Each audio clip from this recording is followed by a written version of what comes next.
साहब प्रणाम, मैं हूं हिमांशु द्विवेदी और स्वागत है आपका हमारी खास पेशकश चर्चा में। चर्चा के तहत आज हमारा विषय है 24 के वास्ते सिविल कोड के रास्ते। संदर्भ यह है कि 2 दिन पहले देश के सम्माननीय प्रधानमंत्री नरेंद्र मोदी मध्य प्रदेश की यात्रा पर थे।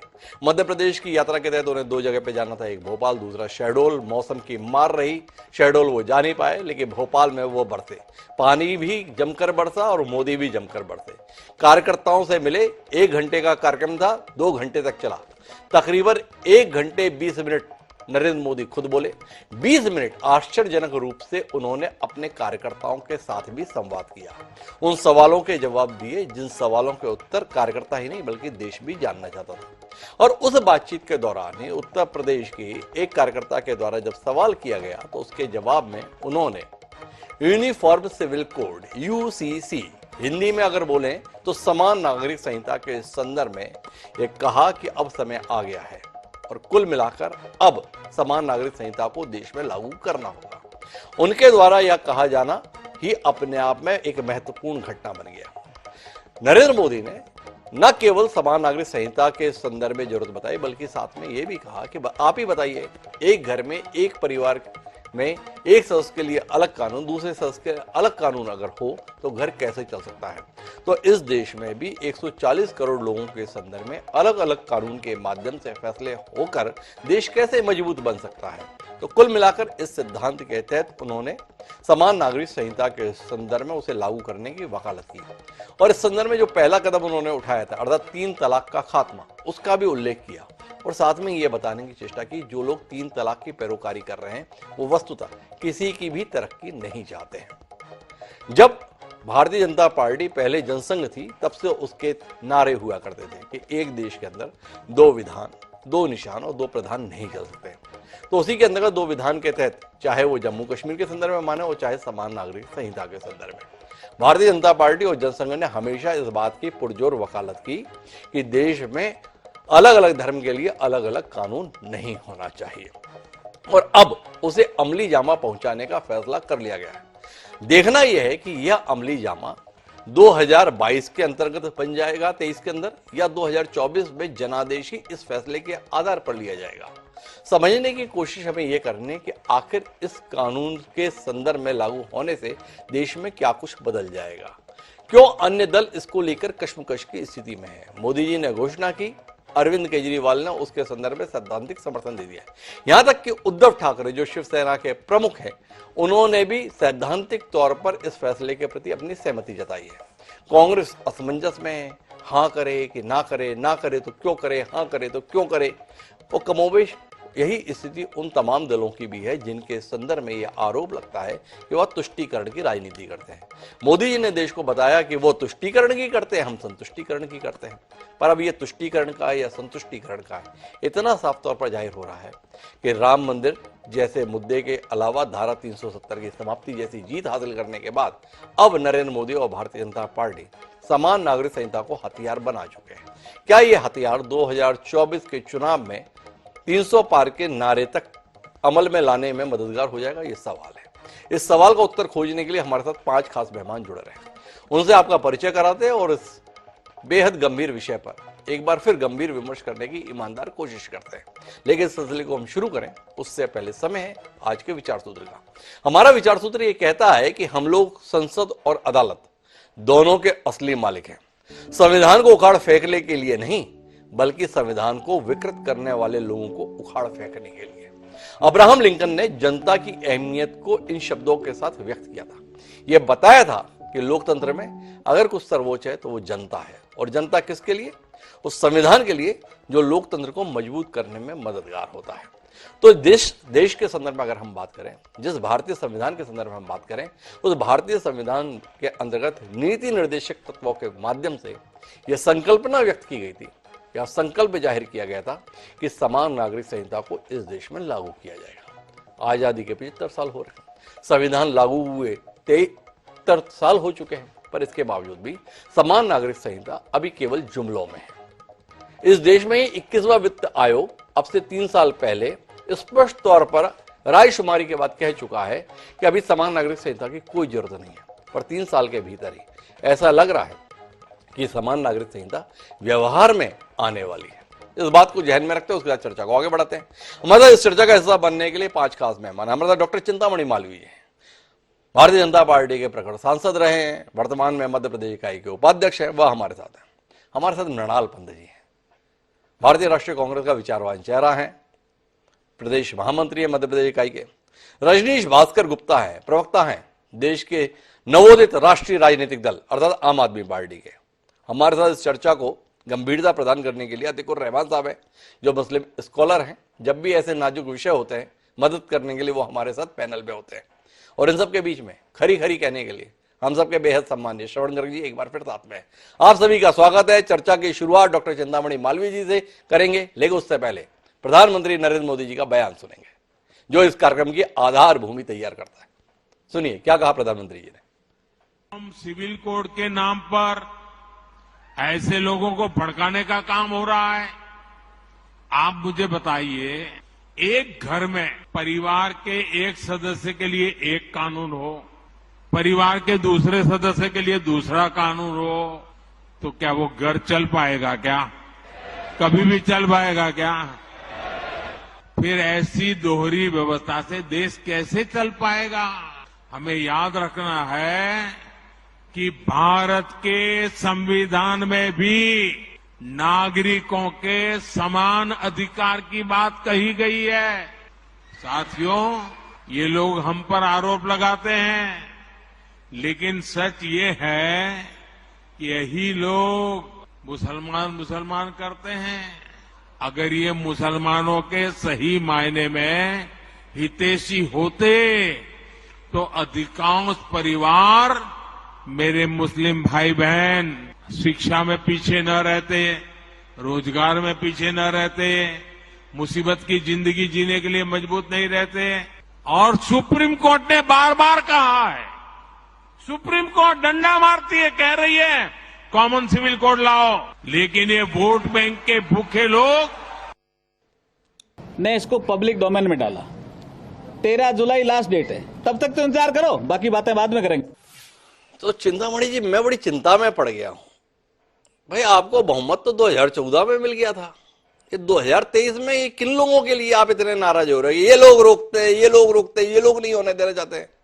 ये 9.5 साल से आप सत्ता में बने हुए देश में स्पष्ट बहुमत के साथ, एक मजबूत सरकार के साथ, फिर भी ये लोग अर्थात मृणाल पंत और उनके साथी लोग क्यों इतना नाराज रहते हो भाई? थोड़ा बताएंगे क्या हो गया ऐसा जो अचानक आपको लग रहा है अब लाना चाहिए, या लाने का कम से कम मंतव्य जाहिर करना चाहिए? समझना बड़ा जरूर हो गया चिंतामणि जी। डॉक्टर साहब, ये सवाल जो है बड़ा मुझे लगता है महत्वहीन है कि तब क्यों नहीं लाए, अब क्यों लाए, ऐसा क्यों हुआ, वैसा क्यों हुआ। लाए, इस बात के लिए समीक्षा कीजिए, इस बात पर प्रश्न उठाइए कि लाए तो क्यों लाए, या नहीं लाना था, या ये समय सवाल नहीं होता कि तब क्यों नहीं लाए और अब क्यों लाए। जब अनुकूलता लगी, जब परिस्थितियां बनी, तब ले आए। लेकिन हमने अपने समय समय पर जो वादा किया था, अपने मैनिफेस्टो में किया था, हमारी विचारधारा का हिस्सा है, एक देश में एक कानून होना चाहिए, उसे पूरा किया और पूरा करने की ओर अग्रसर है। और आप देखेंगे कि 1-2 महीने में ये लागू हो जाएगा। इसलिए समय का प्रश्न बहुत औचित्य का प्रश्न नहीं है। अरे वाह चिंतामणि जी, क्या ज्ञान की बात कही आपने। प्रधानमंत्री जी खुलेआम बोले कि देखो इन लोगों ने ये नहीं किया, इसलिए मुसलमानों का भला नहीं हुआ। तो भाई 60 साल तो मृणाल पंत जी की पार्टी के कारण भला नहीं हुआ, पर 10 साल से तो मुसलमानों के साथ अगर बुरा हुआ तो उसकी जिम्मेदारी आपके ऊपर है ना। अगर आपने कानून 2014 में आते ही बना दिया होता समान नागरिक संहिता का, तो ऐसा कष्ट ना होता मुसलमानों की जिंदगी में। तो इसके संदर्भ में आपको आपका अपराध बोध का एहसास करा रहे हैं, गलती कर रहे हैं। आपने कह दिया ये विषय महत्वपूर्ण नहीं है, आप बोले तो महत्वपूर्ण, हम सवाल करते हैं तो गैर महत्वपूर्ण। ऐसा कैसे हो जाता है चिंतामणि जी? आप तो जो लाए हैं इसके लिए धन्यवाद दीजिए, शुक्रिया कीजिए कि 75 साल से जो लॉन्ग अवेटेड इश्यू था उसका समाधान करने की ओर मैं मान लेता आपकी बात चिंतामणि जी, माफी चाहूंगा, बड़ी जल्दी मैंने टोक दिया। अमूमन इतनी जल्दी मैं टोकता नहीं, पर क्या है 21वें वित्त आयोग ने 2018 के समय पर रायशुमारी की थी देश की, और जानना चाहा था समान नागरिक संहिता के संदर्भ में। और उस रायशुमारी के बाद में ये बाकायदा बताया था कि वर्तमान में समान नागरिक संहिता की कोई जरूरत नहीं है, 2020 की बात है। तो मैं उलझन में पड़ गया हूं और अभी 23वें विधि आयोग ने फिर से कहा है रायशुमारी करते हैं। तो समझ नहीं पा रहे ये जो विधि आयोग हैं इनकी कोई देश में अहमियत है, इनकी रायशुमारी के कोई मायने हैं, इनकी प्रक्रिया का कोई महत्व है, थोड़ा उलझन में पड़ जाते हैं। अब कानून मंत्री हैं अर्जुन मेघवाल जी, उन्होंने आज ही बयान दिया है 13 जुलाई तक तस्वीर साफ कर देंगे। तो खामखा में रायशुमारी के चक्कर में पड़े रहे लोग जो है नेट खोल के जो है बता रहे हैं कि क्या होना चाहिए। कानून मंत्री बता रहे फैसला तो हम कर चुके, 13 जुलाई को बता भी देंगे। थोड़ा विस्तार से बताइए हो क्या गया चिंतामणि जी, जो अचानक आपको यूनिफॉर्म सिविल कोड, समान नागरिक संहिता का लागू किया जाना अचानक कितना महत्वपूर्ण लगने लगा, या उसकी प्रक्रिया को शुरू करना इतना महत्वपूर्ण लगने लगा? 2024 को लेकर कोई आशंका, कोई डर, कोई भय, कोई शंका ऐसी तो नहीं है जिसमें आपको लगा अब एक नया हथियार तो समान नागरिक संहिता? देखिए, दोनों विधि आयोग संवैधानिक व्यवस्था के अंतर्गत बने हैं और ये कब उनको उचित लगा, कब उनको उचित नहीं लगा, ये उनके अधिकार क्षेत्र का विषय है। और अभी भी उचित होता है या नहीं होता है ये तो भविष्य के गर्भ में है। अभी तो उन्होंने प्रस्ताव मांगे हैं, सुझाव मांगे हैं, तो प्रस्ताव और सुझाव दीजिए। अगर आपको लगता है, उनको अगर लगेगा कि देश के लिए आवश्यक है तो करेंगे। तो अभी तो विधि आयोग के अधिकार क्षेत्र का विषय है और इसलिए उसमें भी पढ़ने का मुझे कोई उचित नहीं लगता। दूसरी बात यह है कि बीच में क्यों नहीं लाए, अब क्यों लाए, क्या भविष्य की आशंका है? तो मैं इस बात से बिल्कुल इनकार करता हूं कि कोई भविष्य की आशंका, 24 की आशंका और कुशंका का सवाल नहीं है। जनता अगली बार 350 सीट से भारतीय जनता पार्टी की सरकार बनाएगी। विषय वो नहीं है। भारतीय जनता पार्टी का कार्यकर्ता, जब हम दो थे, हमारी केवल 2 सीटें थी, तब भी हम ये नारा लगाते थे कि समान नागरिक संहिता लाएंगे, 370 हटाएंगे, राम मंदिर बनाएंगे। तो अब तो हम 303 है, इसलिए अब ये विषय नहीं होता। चुनाव के लिए भारतीय जनता पार्टी का कार्यकर्ता और भारतीय जनता पार्टी हमेशा तैयार रहती है। कोई उसके लिए कोई अवसर। आप मेरे सवाल का जवाब नहीं देते भाई, बड़ी शिकायत है आपसे। बोले जब 2 थे ना तब भी हम बोलते थे समान नागरिक संहिता हटाएंगे। हमने आपसे पूछा भाई 272 के पार हो गए तब भी 9 साल से क्यों नहीं हटाए? तो आप बोलते ये महत्वपूर्ण नहीं है। महत्वपूर्ण केवल इतना है कि जब हम 2 थे ना तब भी हम बोलते थे हम हटाएंगे। अब हमसे ये सवाल मत करो कि 272 को पार कर गए तो भी क्यों नहीं हटाया, 303 के पार करके हम 450 से बैठे हैं क्यों नहीं हटाया, ये हमसे सवाल ना करो। ये आप कैसे बोल रहे? तो चिंतामणि जी थोड़ा इस कौशल के विषय में बताओ, फिर मैं मृणाल जी के पास चलूं।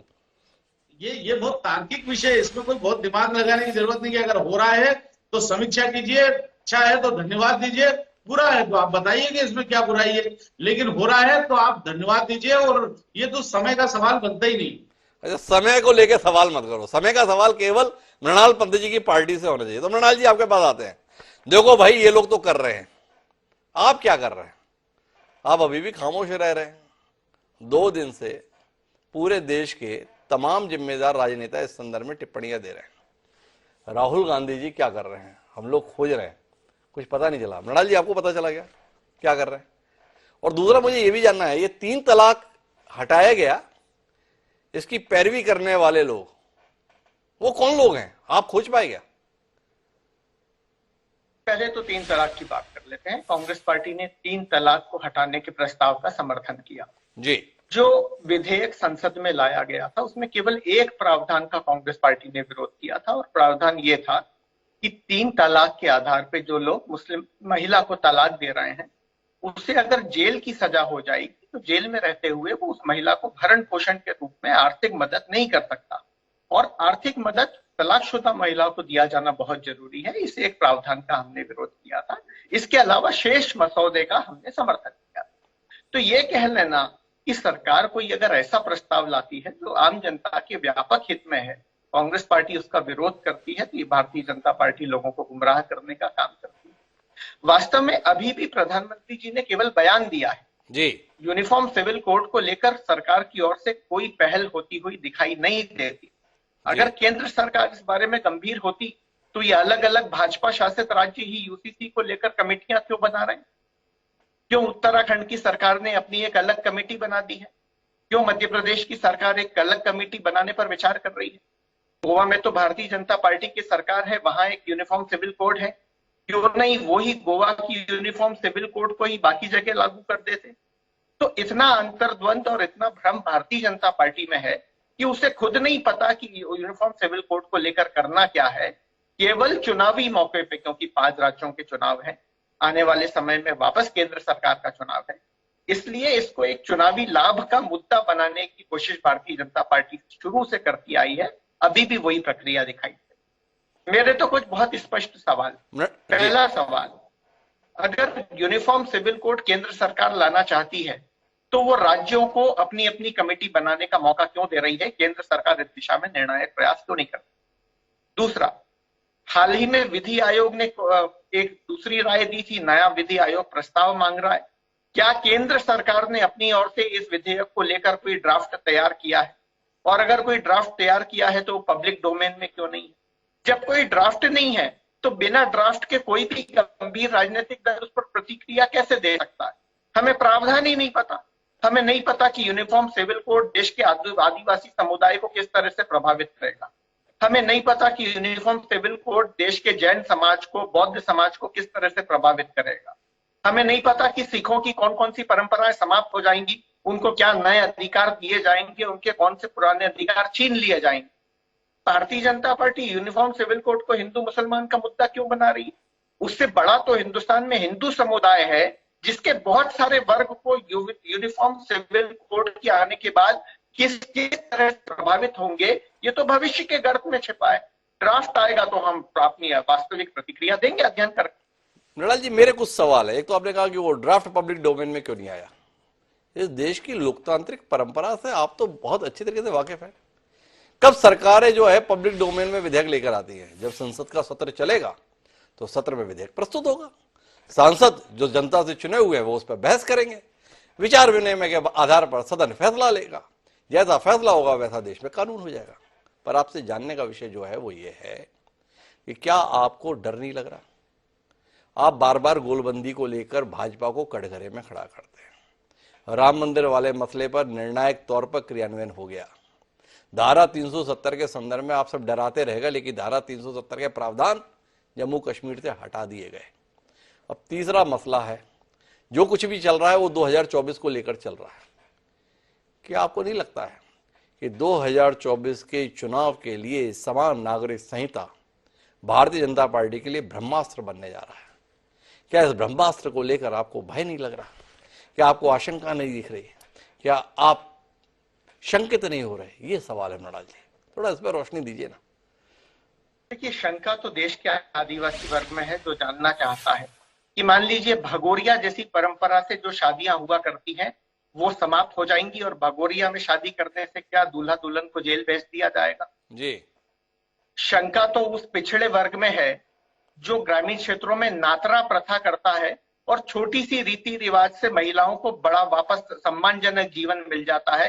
तलाकशुदा महिलाएं नए नए घर में विवाह करके चली जाती हैं, बहुत छोटी सी प्रक्रिया में न दहेज देना पड़ता है, न ज्यादा सामाजिक बंधन रीति रिवाज करने पड़ते हैं।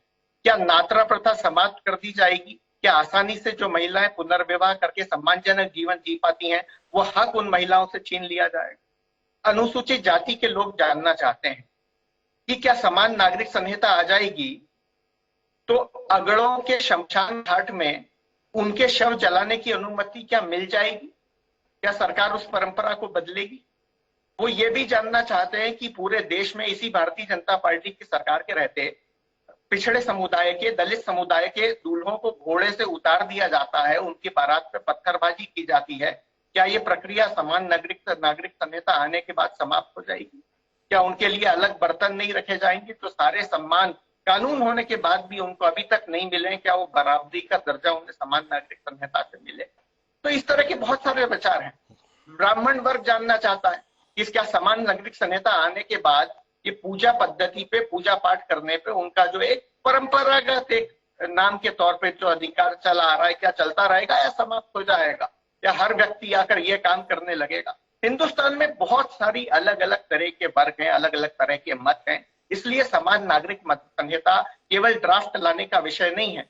ये सरकार लोकतंत्र के मंदिर में बैठ के अलोकतांत्रिक काम करती है। बड़ा महत्वपूर्ण सवाल उठाया नडालपन जी। ये जो संविधान निर्माता थे ना, वाकई उनमें समझ की बड़ी कमी थी, जिन्होंने नीति निर्देशक तत्व के तहत ये शामिल किया था कि समान नागरिक संहिता हमारा लक्ष्य है। गलती थी उनकी। उन्होंने ये चाहा कि इस देश में लोग जाति पात से ऊपर उठकर सबके साथ समव्यवहार की स्थितियों का निर्माण आने वाले समय में हम देश में कर पाएंगे। तो 75 साल बाद अगर उसकी कोशिश हो रही है तो उस कोशिश को आपका समर्थन नहीं है। उन विसंगतियों को बने रहने देने के संदर्भ में आपका आग्रह है। आप ही जानना चाहते हैं कि समान नागरिक संहिता आने के बाद में ये दलितों के जो दूल्हे हैं वो घोड़ी पर चढ़ पाएंगे? अगर नहीं है तो अभी चढ़ पा रहे हैं क्या अभी दूल्हों के संदर्भ में कोई उत्पीड़न जो हो रहा है वो केवल भारतीय जनता पार्टी की केंद्र में सरकार बनने के बाद हो रहा है? उससे पहले जब आपकी पार्टी की सरकारें थी तब तो सारे ब्राह्मण, ठाकुर, वैश्य उनके लिए कालीन बिछाया करते थे कि आप आइए घोड़े पर। ये सब तब से हुआ है आपके अनुसार जब नरेंद्र मोदी के नेतृत्व में देश में सरकार बनी है। थोड़ा विचार कीजिएगा अपने तर्कों पर मृणाल पंत जी। लेकिन मैं इस चर्चा को विस्तार देना चाहता हूं और विस्तार देने के लिए मेरे साथ में रजनीश भास्कर गुप्ता जी हैं। अरविंद केजरीवाल नाराज होकर पटना से उठे थे, ये नाराजगी में समर्थन मिल गया भारतीय जनता पार्टी को या कुछ और है? क्योंकि समान नागरिक संहिता के संदर्भ में प्रधानमंत्री की पहल को जो आवाज मिली है समर्थन की वो अरविंद केजरीवाल की है। क्या है कहानी रजनीश जी? कहानी भारत के संविधान की है। देखिए, हमने पटना के उस मीटिंग में भी संविधान की बात कही थे और भारतीय संविधान को बचाने, लोकतांत्रिक व्यवस्था को बचाने की बात कही थी। और जो आचार संहिता की बात, जो यूनिफॉर्म सिविल कोड की बात है, उससे भी आपने कहा कि जो डायरेक्टिव प्रिंसिपल है, जो राज्य के नीति निर्देशक तत्व है आर्टिकल 14 में, उसमें बाबा साहब ने इसकी बातें करके गई कि देश में जब अच्छी परिस्थितियां हैं, एक ऐसी परिस्थितियां हैं तो सरकार को प्रयास करना चाहिए। तो जो भी संवैधानिक प्रक्रिया है, जो भी संवैधानिक व्यवस्था है, उसमें माननीय अरविंद केजरीवाल जी का, आम आदमी पार्टी का, इसके एक एक कार्यकर्ता का, एक एक नेता का विश्वास है। और हम केवल विरोध करने की राजनीति के लिए विरोध नहीं करते हैं। जब वास्तव में कोई मुद्दा विरोध करने का हो तभी विरोध करते हैं। लेकिन हमने पूरी तरह से इसका समर्थन नहीं किया। सैद्धांतिक रूप से आना चाहिए। लेकिन जो हमारे कांग्रेस के प्रवक्ता ने बातें उठाई और जिसका जवाब हमारे चिंतामणि भाई ने आपके बहुत सारे सवालों का नहीं दिया, आपने माननीय प्रधानमंत्री जी का अभिभाषण सुनाया।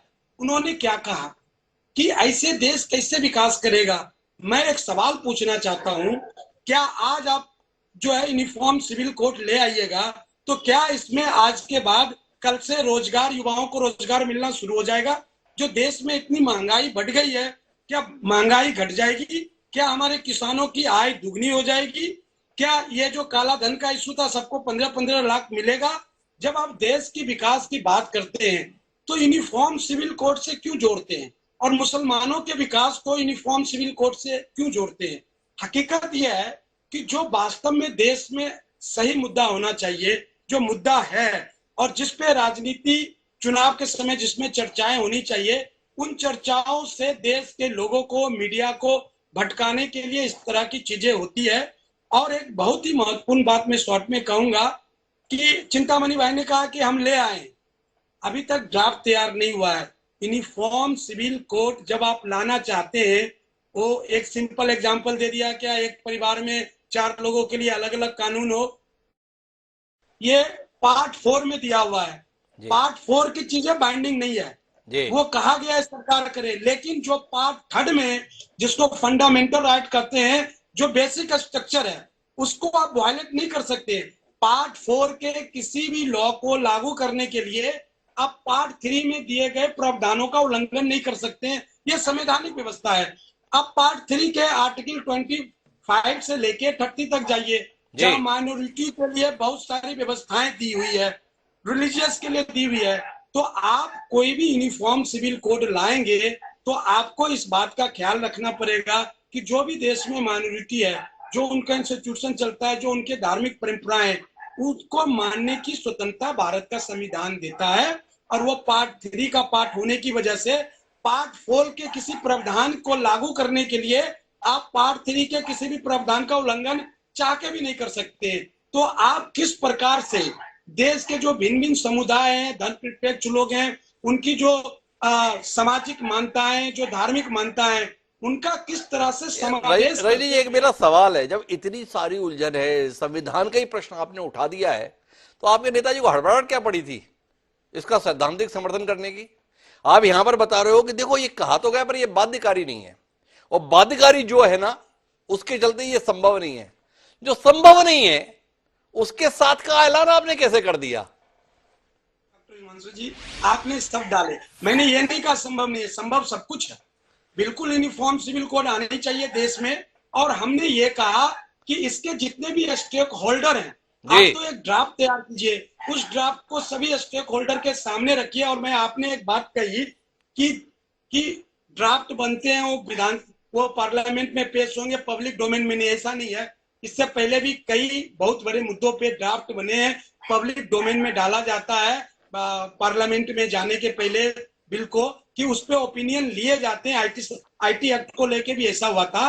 तो एक ड्राफ्ट बनना चाहिए जिससे ये क्लियर हो सके कि भाई सरकार की क्या मानता है, वो किस तरह के जैन की जो परंपरा है, सिखों की परंपरा है, बौद्ध की परंपरा है, केवल बात मुसलमानों की नहीं है, हिंदुओं के अंदर जो है। देखिए एक बहुत बड़ी बात है, अनडिवाइडेड हिंदू फैमिली जो होती है उनको बहुत सारे टैक्स की बेनिफिट मिलते हैं।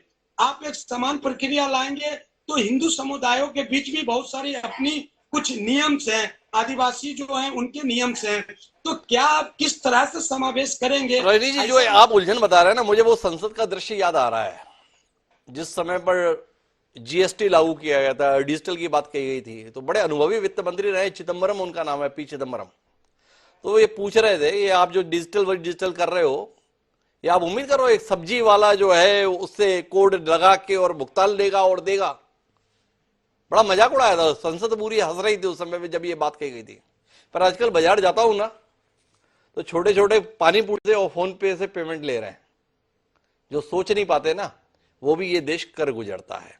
बहरहाल, इस चर्चा को विस्तार देने के लिए मुझे अतिकुर रहमान साहब के पास आना है, लेकिन उससे पहले चिंतामणि मालवीय जी को बार बार लग रहा था कि उनके नाम को कोड करके आप बोले जा रहे हैं, तो ऐसा कैसे हो रहा है कि आप लगातार उन्हें निशाने पर ले, वो जवाब न दें। तो चिंतामणि जी बताइए, क्यों इतने परेशान हो गए आप रजनी जी की बातों से? देखिए, कांग्रेस और आप दोनों परेशान हैं और इसीलिए मुद्दे को भटकाना चाहते हैं। तमाम बातें कर रहे हैं कि ऐसा नहीं, वैसा क्यों, और बगैर नाखून और बगैर दांत का ये कानून लाना चाहते हैं। सबसे पूछना चाहते हैं फिर कानून लाओ, सारे मुद्दे हल कर दो फिर कानून लाओ। बार बार बौद्ध की, जैन की, सिखों की बात कर रहे हैं, अन्य सेक्ट की बात कर रहे हैं, ओबीसी की बात कर रहे हैं, लेकिन बाबा साहेब अम्बेडकर ने हिंदू कोड बिल में हिंदुओं की परिभाषा तय कर दी है और सारे कानून वही उन पर लागू होते हैं, चाहे बौद्ध हो, जैन हो, सिख हो, जो बाबा साहब ने बना करके दे दी है। और उन्होंने जिम्मेदारी इन पर डाल दी, आप सिद्ध करो कि आप कैसे हिंदू नहीं हो और कैसे हिंदू कोड बिल में नहीं आते हैं। तो ये सारी बात बाबा साहब कर गए, आप बहुत चिंता मत कीजिए रजनीश जी। और हिंदू, सिख, जैन, आप तो चिंता इस बात की करो कि 2024 में ये मुद्दा कहीं आपको भारी ना पड़े। चिंतामणि जी ये कहना चाहते हैं रजनी जी और मृणाल जी को भी, तो इस पर आप विस्तार से बात करेंगे जब मैं दोबारा लौटूंगा। लेकिन अतिकुर रहमान साहब, आपके पास आना चाहता हूं। आपका हृदय कितना रो दिया जब देश के प्रधानमंत्री ने देश के मुसलमानों की बदहाली को अपने भाषण के केंद्र में रख लिया। वो इस बात से बेहद व्यथित थे कि मुसलमानों की स्थिति देश में ठीक नहीं है, और इसलिए ठीक नहीं है कि उनके संदर्भ में नियम कायदे कानून ठीक नहीं है। अगर उनके लिए नियम कायदे कानून ठीक होते तो शिक्षा में, रोजगार में मुसलमानों की हालत ऐसी नहीं होती। पसमानदा मुसलमानों के संदर्भ में भी उनकी चिंता बहुत थी, और मुसलमानों की बेहतरी के लिए विशेषकर उन्हें लगता है कि इस देश में समान नागरिक संहिता का होना जरूरी है। देश के प्रधानमंत्री की देश के मुसलमानों के प्रति ये संवेदना भरी तकरीर आपके दिल को कितना छू गई अतिकुर रहमान जी? और अब आप मोदी जी के इस पहल के साथ है या अभी भी खिलाफ है? भाई जानने में हमारी दिलचस्पी है। जी धन्यवाद डॉक्टर साहब। जी डॉक्टर साहब, पिछले 9 सालों में जो मोदी सरकार को मैं समझ पाया हूं, मैं आज ये बैठ के सोच रहा हूं कि शायद मैं समझ ही नहीं पाया।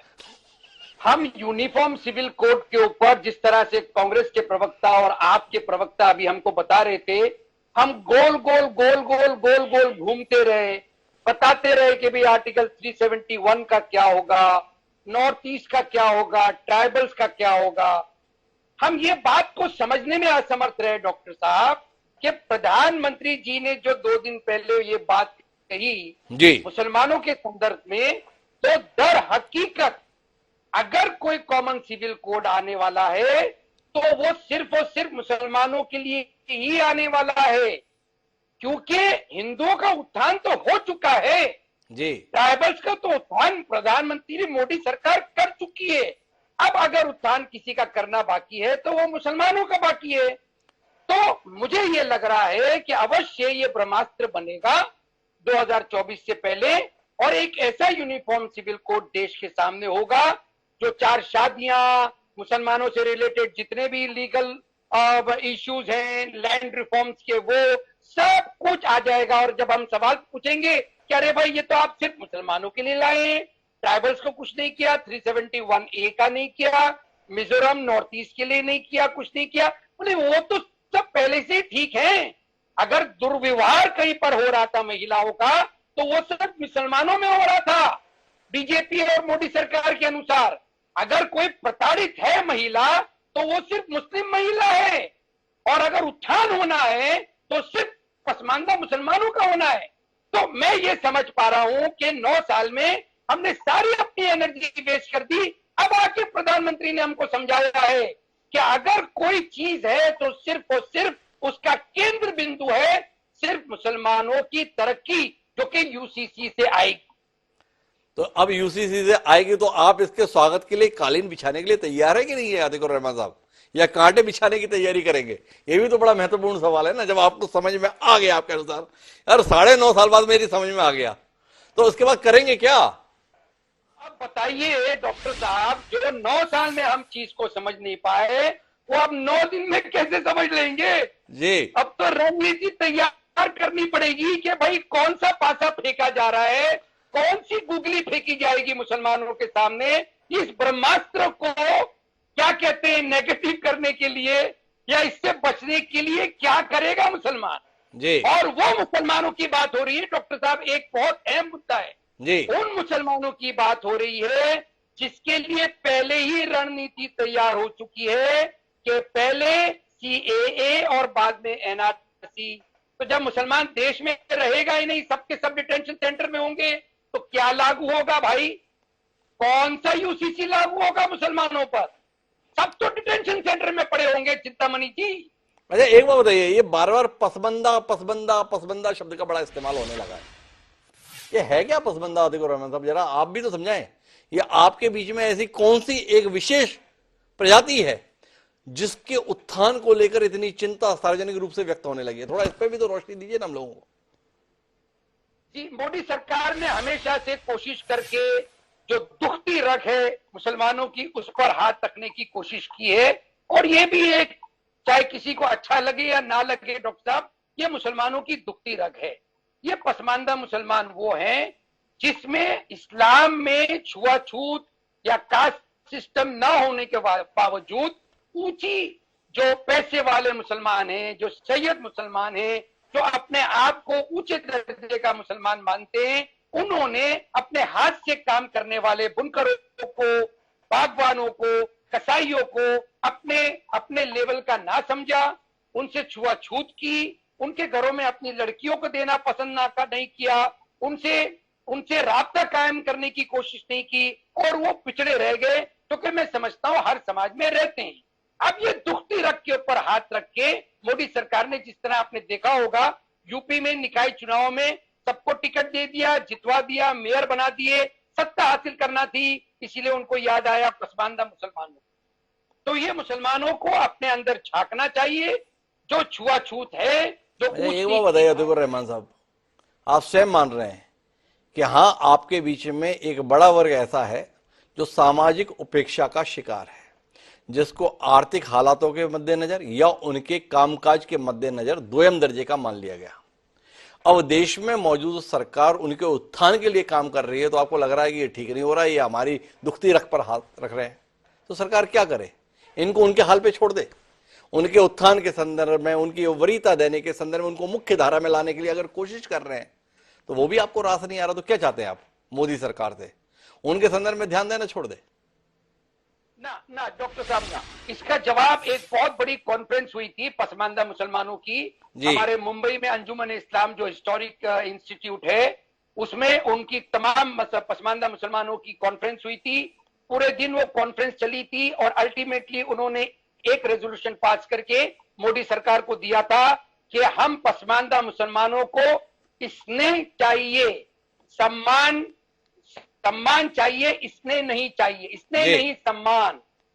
ये एक लाइन का रेजोल्यूशन मोदी सरकार को उन्होंने दिया था और उन्होंने ये जता दिया था पूरे के पूरे पसमानदा मुसलमानों ने कि हमारे बीच में और फूट डालने की कोशिश ना करें, आपकी राजनीति हम समझते हैं, इसने नहीं सम्मान।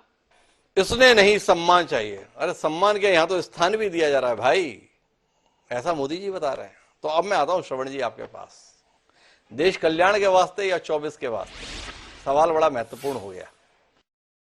24 के वास्ते देख रहे हैं या इस देश के कल्याण के वास्ते देख रहे हैं समान नागरिक संहिता को? सीधा सवाल ये। नहीं, देखिए, मैं 24 के वास्ते देख रहा हूं क्योंकि ये सरकार इस समय गहरे संकट में है और मोदी जी की आंखों में सिर्फ मुसलमान तैर रहा है जी, मतलब और कुछ नहीं तैर रहा है। उनको देश का मुसलमान दिख रहा है, जैसे वो अर्जुन को मछली की आंख दिख रही थी ना, वो वैसे ही उनको केवल एक मुसलमान दिख रहा है जी। उनको देखिए, उनको सारा पिछड़ापन मुसलमान का दिख रहा है, उनको दलित का नहीं दिख रहा है, आदिवासी का नहीं दिख रहा है। वो मान रहे हैं कि ये सब लोग तो, जैसा इन्होंने हमारे अतीकुर रहमान साहब ने कहा जी, मुसलमानों की देश में बदहाली के लिए,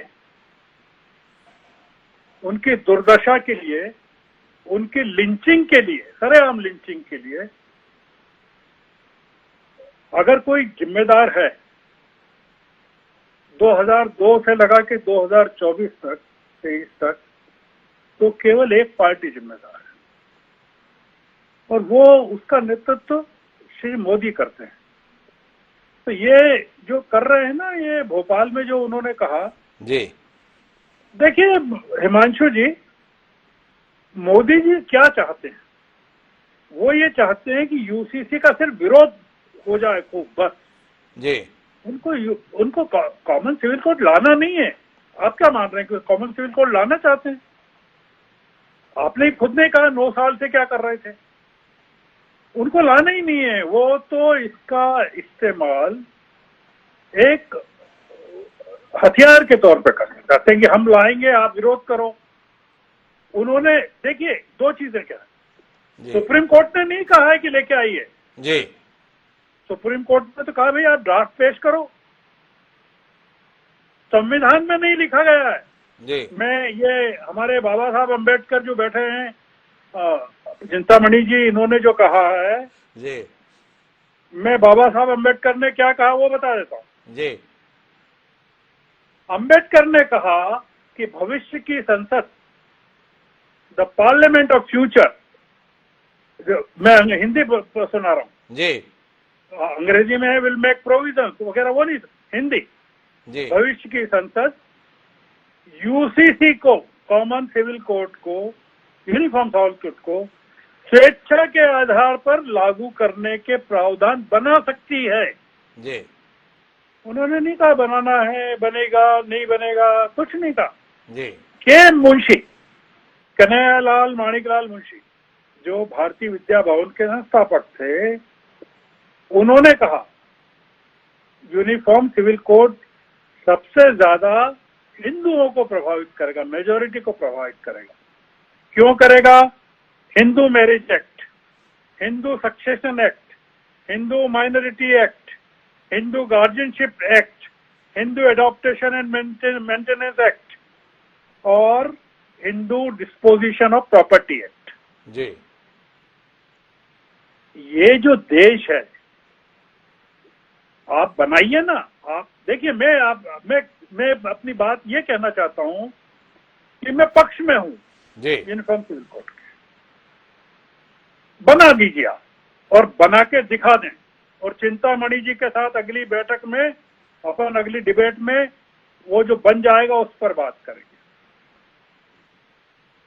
इनकी हिम्मत नहीं है, ये कायर लोग हैं। स्टालिन ने क्या कहा जी। तमिलनाडु के मुख्यमंत्री ने क्या कहा? स्टालिन ने क्या कहा? पहले हिंदुओं के लिए लागू हो जाए जिसमें सभी धर्मों के मंदिरों में पूजा अर्चना का अधिकार प्राप्त हो जाए सबको। जी। अपन चिंतामणि जी से जवाब मांगेंगे।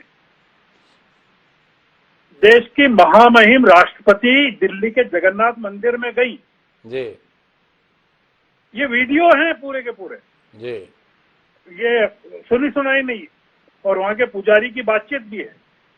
उनको गर्भगृह में जाकर पूजा करने की इजाजत नहीं दी गई, जबकि उड़ीसा के जो प्रधान साहब हैं वो अंदर जाके उन्होंने पूजा की। वैष्णव साहब जो राज्यसभा के सांसद हैं जो उड़ीसा से हैं उनको दी गई।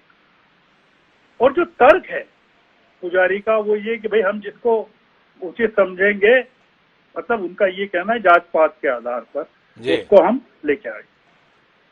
राष्ट्रपति जी से नए संसद भवन में बुलाकर पूजा पाठ नहीं करवाया गया। आदिवासी महिला, स्टालिन का यही कहना है, आप पहले हिंदुओं में जो आपने भेदभाव कर रखा है, दलितों को, आदिवासियों को, पिछड़ों को, उन सबको पहले आप मंदिरों में प्रवेश करें, उनके लिए आप कानून अधिकार दिलवा दीजिए। आप नहीं करवाएंगे। मोदी जी की चिंता पसमानदा मुसलमान है। मुसलमानों को बांटना जरूरी है। हिंदू में एलिट हिंदू और दलित हिंदू के बीच में जो फर्क है, मतलब जो दोस्त हैं भारतीय जनता पार्टी, वो बनियों व्यापारियों की दोस्त है, और उसको वोट किसके चाहिए? पसमानदा मुसलमानों के।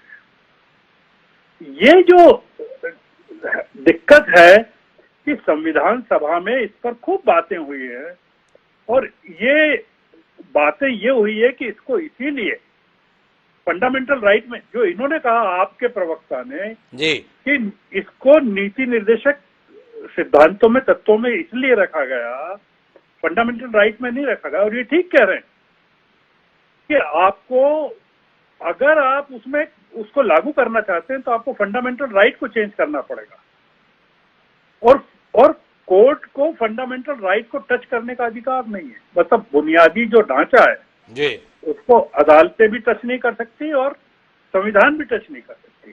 तो ये जो मैं दो बातें आपसे जानना चाहूंगा। एक तो कि जो फंडामेंटल राइट है, फंडामेंटल राइट को भी टच किया है। एक समय पर संपत्ति का अधिकार हुआ करता था, देश की संसद ने उस अधिकार को हटा दिया, तो टच तो किया गया, इतिहास के पन्नों में दर्ज है। पर मेरा सवाल आपसे थोड़ा अलग है। आपने कहा ये कायर लोग हैं, इनमें हिम्मत ही नहीं है। ये बात पहले कांग्रेसी भी बोला करते थे। ये लोग नारे लगाते थे, चिंतामणि जी की पार्टी वाले, रामलला हम आएंगे, मंदिर वहीं बनाएंगे।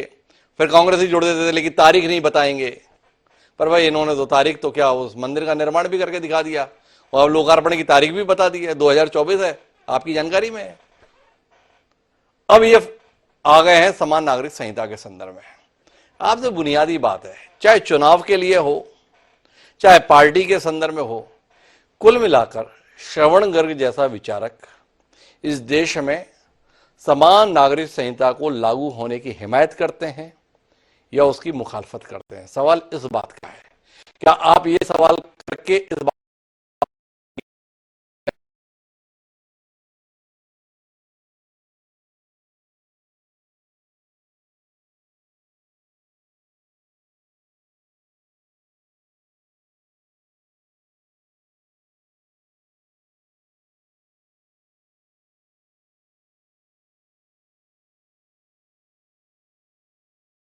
कानून से संचालित होने चाहिए? एक आदर्श स्थिति देश के संदर्भ में है, और नरेंद्र मोदी ही सही, भारतीय जनता पार्टी ही सही, अगर देश की जरूरत के लिए ये पहल करती है तो इसमें सबको साथ आना चाहिए। क्या इसका विरोध होना चाहिए? इसमें आप अपनी दृष्टि दीजिए ना श्रवण जी, हम लोगों के ज्ञानवर्धन के लिए। मैं बिल्कुल समर्थन करता हूँ जी। मैं यूनिफॉर्म सिविल कोड का समर्थन करता हूँ जी। मैं यहां से शुरू करता हूँ जी। पर जैसा अतीकुर रहमान साहब ने कहा कि यूनिफॉर्म सिविल कोड आप मुसलमानों के लिए लाना चाहते हैं, सिर्फ जी, आप यूनिफॉर्म सिविल कोड पोलराइजेशन के लिए लाना चाहते हैं समाज में।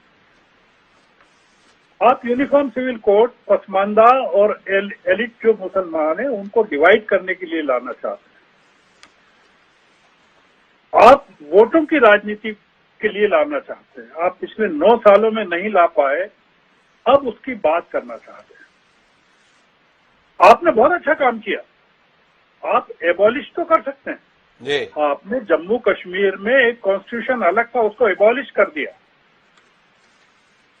बिल्कुल, आप तो एबॉलिशन के मास्टर हैं। मतलब आप निर्माण नहीं कर सकते, बुलडोजर चला सकते हैं। मतलब जो आपकी ख्याति है वो ये है कि आप ध्वस्त कर सकते हैं, निर्माण नहीं कर सकते।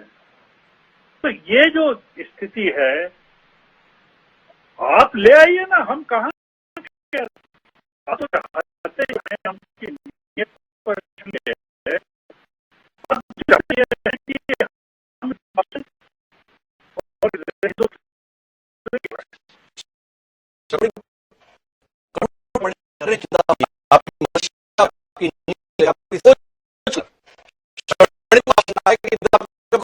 जारी नहीं है। आप इस विषय का नाम करते हैं, विषय ध्रुवीय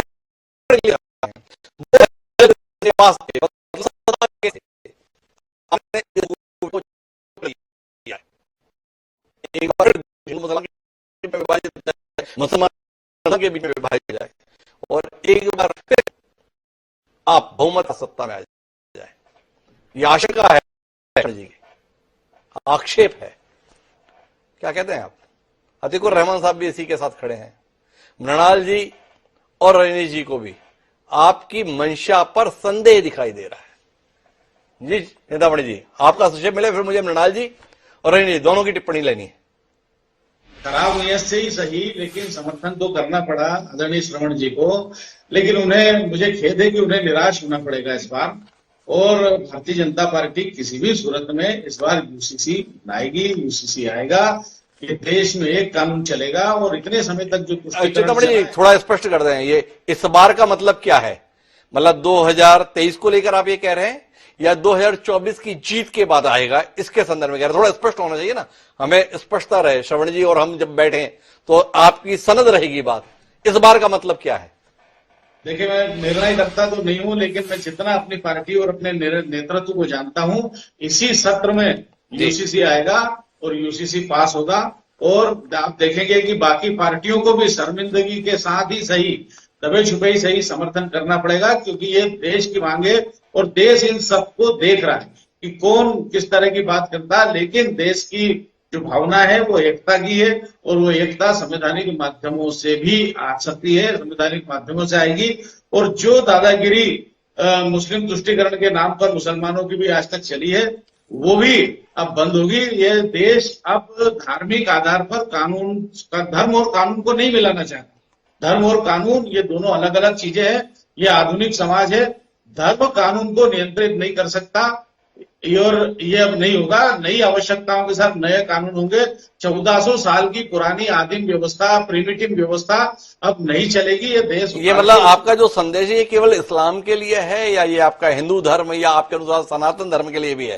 ये देखो, ये सनातन धर्मी वाले शंकराचार्य फंकराचार्य सब ठीक रहे, अब इनके अनुसार कुछ नहीं होगा, अब कुछ अलग ही होगा। ऐसा ही है ना चिंतामणि जी?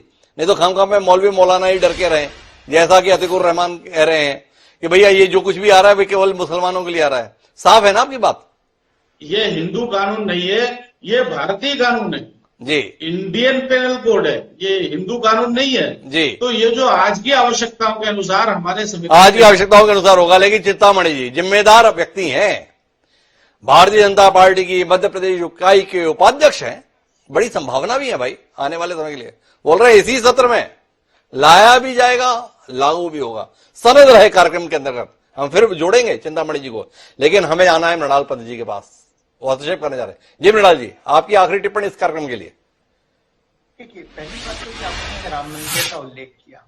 राम मंदिर का निर्माण भारतीय सुप्रीम कोर्ट के डिसीजन के आधार पर सरकार को करना पड़ा है। इसमें सरकार की कोई भूमिका नहीं और न ही सरकार का कोई श्रेय है। सरकार ने तो हजारों करोड़ रुपए का चंदा इकट्ठा किया अपनी भारतीय जनता पार्टी के साथ, और उसका हिसाब आज तक जनता को नहीं दिया। दूसरा, भारतीय जनता पार्टी ये बता दे कि राज्य सरकारों की यूनिफॉर्म सिविल कोड की कवायद क्या कल समाप्त हो जाएगी? क्या मध्य प्रदेश की कमेटी भंग हो जाएगी अगर केंद्र सरकार यूनिफॉर्म सिविल कोड कुछ लाना चाहती है? इसका जवाब दे दें। हमें प्रधानमंत्री जी की बात पर बिल्कुल विश्वास नहीं है। जिस राज्य में खड़े होकर बोल रहे थे कि भारतीय जनता पार्टी शासित राज्यों में पेट्रोल की कीमत 100 रुपए से नीचे है, उसी मध्य प्रदेश में पेट्रोल 108 से 110 रुपए लीटर है अलग अलग शहरों में। इन्हीं प्रधानमंत्री जी ने कहा था कि 2 करोड़ रोजगार हर साल देंगे। इन्हीं प्रधानमंत्री जी ने कहा था कि विदेशों से काला धन आ जाएगा, एक एक व्यक्ति के खाते में 15-15 लाख रुपए में आएंगे। इसलिए हम प्रधानमंत्री जी की बात को गंभीरता से नहीं लेते। वो केवल हिंदुस्तान में विभाजनकारी दृष्टि से किया गया एक बयान मात्र है। समाज को और देश को बांटने की साजिश है। उन्हें किसी को अधिकार दिलाने की कोई इच्छा नहीं है। तो मृणाल जी खारिज करते हैं। मृणाल जी को लगता है कि इस बयान को खाम इतनी गंभीरता से लिया जा रहा है, ये केवल ध्रुवीकरण की कोशिश है। समान नागरिक संहिता नामक कोई कानून आने वाला नहीं है। सीधे तौर पर मृणाल जी का कहना इतना है। आखिरी टिप्पणी रजनीश जी की, आप भी इसी विचार के साथ हैं। प्रधानमंत्री जी ने केवल कह दिया है, होने जाने वाला कुछ नहीं है। चिंतामणि जी खाम है गलतफहमी में, इसी सत्र में आ रहा है, पास भी हो रहा है, होने ही जा रहा है। क्या कहते हैं रजनीश जी? माननीय प्रधानमंत्री जी को तो पूरा देश ही सीरियसली नहीं लेता है, क्योंकि उन्होंने जितने भी वादे किए, चाहे 2 करोड़ प्रतिवर्ष रोजगार देने का मामला हो, 15 लाख रुपए अकाउंट में देने को बात हो, वो आपको पता है क्या हुआ। लेकिन मैं 2-3 बातें कहूंगा, मुझे 1 मिनट का समय दीजिएगा। पहली बातें तो यह है कि जैसा कि चिंतामणि जी ने कहा कि अभी बस तुरंत कुछ दिनों के अंदर जब मानसून सत्र होगा आ जाएगा। मैं चिंतामणि जी को पुनः कहना चाहूंगा, ऐसा ना हो कि फार्मर बिल्स जिस तरह से आया, बिना स्टॉक होल्डर से बात किए हुए, सही तरीके से डिबेट किए हुए, और फिर उस पर पूरा बवाल पूरे हिंदुस्तान में मचा और उसको वापस लेना पड़ा। ऐसी परिस्थिति ना है कि आप देश के ऊपर यूसीसी को थोप दे और फिर पूरे देश में एक आंदोलन हो और उसको फिर वापस आपको लेना पड़े। इसीलिए आम आदमी पार्टी अरे रजनीश जी, मैं 1 मिनट हंसने करना चाहूंगा। आप तो खाम में डरा रहे हो भाई। आपने सैद्धांतिक तौर पर सहमति दी है, आप पहले स्पष्ट हो, आप इसके पक्ष में हो या इसके खिलाफत में हो। मीडिया में छपवा लियो हमारी सहमति है सैद्धांतिक, और अब जब कोशिश आगे बढ़ रही तो आप बोल रहे हो देखो ऐसा ना हो, ऐसा ना हो, ऐसा ना हो। तो रजनी जी ईमानदारी से बताओ कैसा हो। विद्वान संपादक है, देखिए बहुत सारे सवालों के जवाब यस नो में नहीं हो सकते। हम सैद्धांतिक रूप से हैं क्योंकि इसकी बातें संविधान में कही गई है और संविधान में कुछ भी लिखा हम उसके साथ है। लेकिन जो मैंने अपनी चिंताएं जताई, हमारे नेता ने उसी वक्तव्य में कहा था कि बिल को लेके जिस तरह से आपने देखा फार्मर बिल में क्या हुआ, तो आप ये तुरंत लाके थोपेंगे बिना बात किए हुए। दूसरी बात है, देखिए क्रिमिनल लॉ से सिविल लॉ की तुलना आप नहीं कर सकते, क्योंकि संविधान के अंदर क्रिमिनल एक्टिविटी को कहीं प्रोटेक्ट किया गया है। लोग मुझे नहीं समझ में आता है, ये कहते हैं कि पूरे देश में एक क्रिमिनल लॉ है तो सिविल लॉ क्यों नहीं होगा? क्योंकि भारत के संविधान में कभी भी क्राइम को लेके कोई भी आरक्षण नहीं है। लेकिन जहां बात आ जाती है सिविल लॉ की, तो भारतीय संविधान में जो पार्ट 3 है, जो फंडामेंटल राइट्स है, वहां पे जो माइनॉरिटी कॉन्स्टिट्यूशन है, हमें आजादी देती है अपने धर्मों को मानने का, उसके प्रावधानों को लेके जो माइनॉरिटी के इंस्टीट्यूशन है उनको आगे बढ़ाने के लिए, तो उनको संविधान ने आरक्षण दे रखा है। इसलिए आप क्रिमिनल लॉ को सिविल लॉ से कंपेरिजन इस तरह से ना करें, क्योंकि कभी भी संविधान ने क्रिमिनल एक्टिविटी और ये रजनीश जी का पक्ष है। रजनीश जी का ये कहना है कि हमारे देश का संविधान अलग अलग परंपराओं संस्कृतियों के संदर्भ में संरक्षण प्रदान करता है। तो ऐसी परिस्थिति में क्रिमिनल लॉ और सिविल लॉ को एक साथ नहीं देखा जाना चाहिए। अगर देश को ये दिखाने की कोशिश हो रही है तो वो गलत हो रही है। पर महत्वपूर्ण बात यह है कि नरेंद्र मोदी और भारतीय जनता पार्टी ने कुल मिलाकर देश में आगामी सियासत के एजेंडे में यूनिफॉर्म सिविल कोड अर्थात समान नागरिक संहिता को मुद्दा बना दिया है। क्या ये समान नागरिक संहिता का मुद्दा चाहे कानून की शक्ल ले या ना ले, 2023 में ले या 2024 में ले, पर क्या मुद्दा बनकर 2024 के जनादेश का आधार बनेगा, ये बात दिलचस्प होगी। देखना होगा कि देश एक बार फिर ध्रुवीकरण की ओर दिशा में जाएगा या ध्रुवीकरण के लिए समान नागरिक संहिता को भूल उन मुद्दों पर ध्यान केंद्रित करेगा जिसको आम आदमी के लिए जरूरी देश के तमाम राजनीतिक दल बता रहे हैं, जिसमें बेरोजगारी है, आर्थिक असमानता है, कानून व्यवस्था है, भविष्य को लेकर दृष्टि है। दिलचस्प रहेगा। आप सभी मेहमानों को बहुत बहुत धन्यवाद।